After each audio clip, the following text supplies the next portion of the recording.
Hi, this is Julie Newmar, and you are listening to TV Confidential.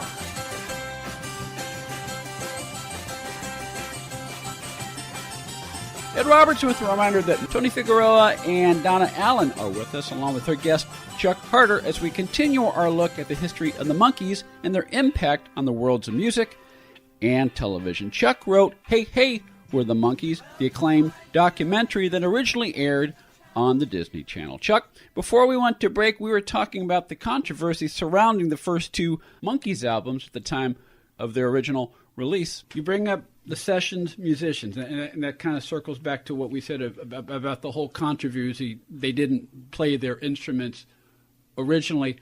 I didn't know this until I watched your documentary, Chuck, is that everybody, pretty much every recording artist, especially every group, they had studio musicians to do that, and those are very practical, because what they really need is, because of their various commitments, and what they need is for them to be there to record and to lay the tracks, and so that way they didn't have to worry about getting the guitar playing, stuff like that, because they had studio musicians for that.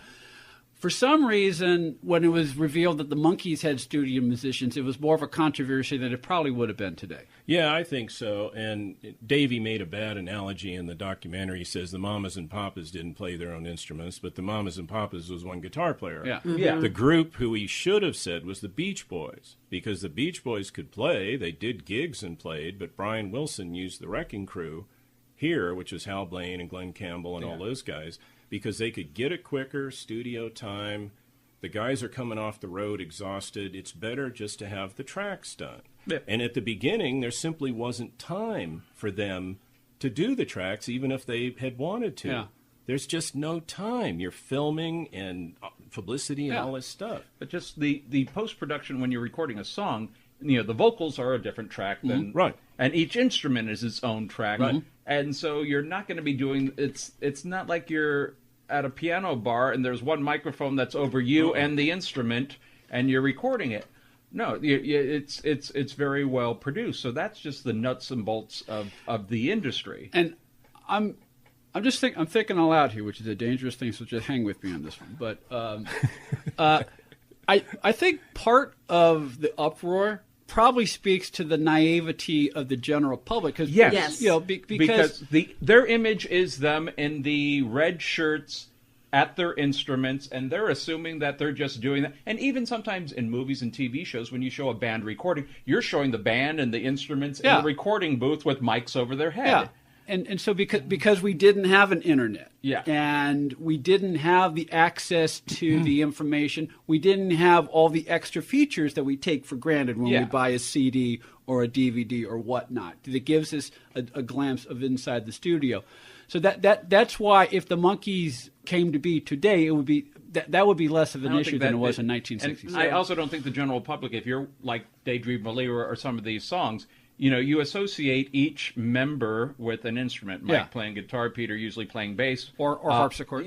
Or harps. And Mickey on the drums, and usually Davey with a tambourine or maracas.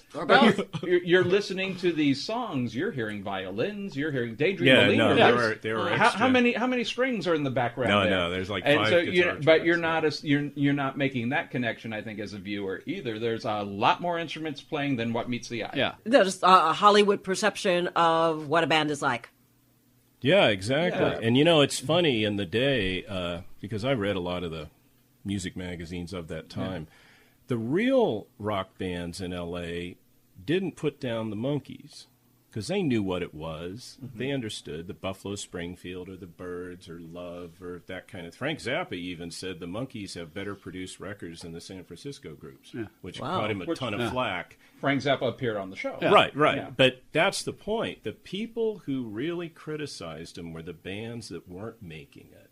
Mm-hmm. Oh, well, they're just the publicity machine. They suck or this or that. Or one of them was Sideburns, who I shan't name, did some interviews in some rather big publications. Well, we're phony. We don't play. They should know this, which I'm sure endeared him to the producers, among other things. But that's what it was. The people who really knew understood. The Beatles knew what they were. They didn't put them down. as Davey does his bad John Lennon accent. Well, he said, man, it's that John Lennon said, you like the Marx Brothers. And they were. And the Marx Brothers were comic actors who played instruments. They were and musical all performers. The Marx Brothers were proficient in it. Absolutely. Mainly Harpo and Chico. But they all even could play. Groucho was. They all could play. So that's the key, really. So, and then that led to them doing Headquarters, where they did, for the most part, play all their instruments, and Don Kirshner being fired and all this kind of thing.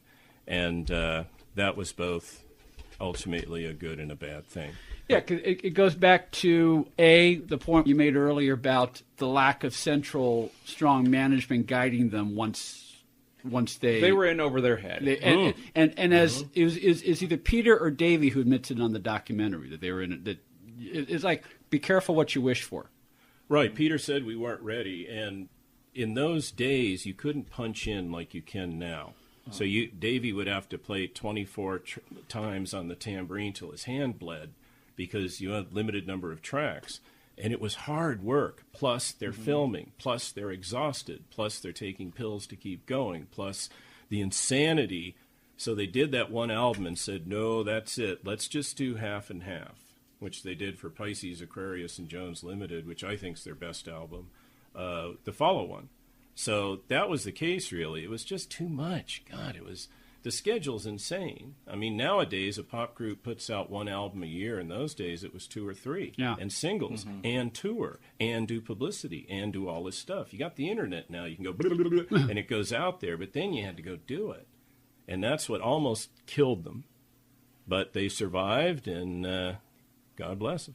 And they still, despite the schedule of the first season, when they came in and were playing their own instruments, that increased the workload. It's absolutely. It's a wonder they made it through. It was a wonder they made it through it all. It is a wonder. And there were fist fights, and there were nervous breakdowns, and there were things I can't talk about on the radio, but they came through it because it was crazy. And again, no central manager. They didn't have a Brian Epstein or a Peter Grant for Led Zeppelin, or an Andrew Loog Oldham for the Stones. They didn't have one father figure, which bands need, that they could complain to him, and he would take the brunt and deal with it. Which I think what's also maybe funny or ironic, or in the pilot episode, there was an adult. Yeah. Right. But something, and I've heard Peter bring up in several interviews, the fact that these were young people that were on their own, and long hairs, and they didn't have like a dad to straighten them out or anything like that in the context of the show. What was the name of the dummy? Yeah, they had the dummy. The dummy was the dad. Yeah, which I think makes probably a bolder statement than we appreciate. No, I know. I'm being facetious when I say but that. I think we've all had that authority figure once. That was that dummy. Yeah. But Peter had talked about how the kids could be in charge. That they were in charge, and that was very important because you did not see that on TV, on American television anyway. That there wasn't, even if, the Bradys had 2 parents, the Partridge Family had, there was always an adult to kind of set the tone, and the Monkees did not have and that made it work, because in the pilot they did have a manager that was kind of guiding them, and the pilot, was bad. But in the rest of the show, that they did not have that adult supervision. It was bad until it was cut together, until it was re-edited. And but in the storyline of the show, the fictional world of these 4 guys, not having the adult supervision was what made the show successful. Well, but behind the scenes, not having the adult supervision was a real the rough part. time. But yeah, that's true. And Mickey said the show almost didn't make the air because their hair isn't long, but it was. There hadn't been a TV show with long hairs, and long hairs were considered bad people or long-haired kids or hot-smoking bohemians or whatever it was. And they were these fun, happy guys. And so that was innovative, where kids could see the show and go, well, they're okay. Wait a minute. And that was even better when they didn't have the father figure. What was the target demographic of the show originally? It was on at night, at 7:30 at night, Yeah. so I think it was adults. I mean, many people, Ed probably and others, who came into them in 70, 71 when it was a Saturday morning rerun. Yeah. That's geared for kids. Definitely. That's for children. But the original show, I think, was adults and teenagers. My sister, who's I have Family an older Hour. sister who's 10 years older than I am, she was like the perfect demographic when the show first came out at that time. And, she had the albums and all this stuff. She totally loved it. I think when they started syndicating it in the 70s, it's when I really started studying it. Yeah. But again, it was like for someone at my age, it was like to see the idea of breaking the fourth wall and seeing the idea, especially that one episode where Mickey just starts walking through the set. Remarkable. To a kid, We need a brilliant idea. Yes, we need a brilliant idea. And yeah, it did give you appreciation because, maybe Saturday morning you're watching Abbott and Costello or the Marx Brothers and you're making the connection. Oh, yeah, they're doing that. No, absolutely. You were. Yeah. I was a weird kid. I knew that still a Curly weird wasn't really... Still a weird still kid, are. man. I was a kid This who guy's couldn't talking about the understand- Monkees, man. I couldn't understand why that boy in Cleveland was in the hospital because he was doing what the Three Stooges were doing, and I'm the one saying, there's a sound effects guy making that noise. Curly's hit with a rubber hammer. What's wrong with and I'm He's 9. an idiot. Yeah, and I didn't Excuse me, mentally challenged. I forgot what year this is. Yeah, me and the Hollywood kids I grew up, we kind of knew that stuff, and we didn't understand why kids across the country apparently did not know what we knew about how. But that's the production thing, worked. and that's why. The machine made it work absolutely. But you know what? Those four guys were all really good. And here's something I'd like to throw in briefly. All four of them had done stuff prior to the Monkees, because some of the early criticism was, you could have taken any four bozos and threw them in. No, Jones had been a Broadway star in Oliver, and he'd done television acting. Mickey had He was Circus Boy. Circus Boy, and he had played in local bands. Nesmith had hosted Hoot Nights at the Troubadour and recorded some singles. Peter had been a folk musician in Greenwich Village playing. And who was he playing with? He was. He knew Stephen Stills and played a little with him, but they all had performed. It wasn't like they just took four guys from Central Casting and said, go. Yeah. Now, they were cast to match the Beatles in the sense that Davy is Paul McCartney. He's the heartthrob. Mickey is sort of the loudmouth, guy, Lennon. Nesmith is the quiet one, Harrison, and Peter is Ringo, the sidekick. Mm-hmm. So they did kind of cast a little bit in the Hard Day's Night characters of the Beatles. But, and it's funny, too, the three of them play themselves. Tork was not Peter. Yeah. And later it bothered him because even later years, I'd see people, older fans, relate to him as the Peter character, and he's not that, and sometimes it got a little touchy. I see him in interviews now, and he's always the most philosophical one. He the is. most He's got intellectual the best one. memory, which is surprising considering that. And I guess people couldn't understand that. He was in many ways. He's the acting. Character was the dumb one. And but it's. But he was also very innocent and naive. Yes. Which brings up another point. Is that Ringo. In a lot of ways, the character he played sort of spoke to the heart of the show, and that his character made possible a lot of the great moments. Absolutely. Of the sweetness of the show, and later on, The Devil and Mr. Tork, and there's one other show where Peter was sort of the central. Yeah, there was one where he fell in love with a girl in a painting. Yes, and it only would have worked with that character. Yeah. It wouldn't have worked with any of the other three. Yeah. So his contributions as the sidekick, the simple one, are underrated. No, absolutely. Yeah. And they all were good. Chuck Harter is good.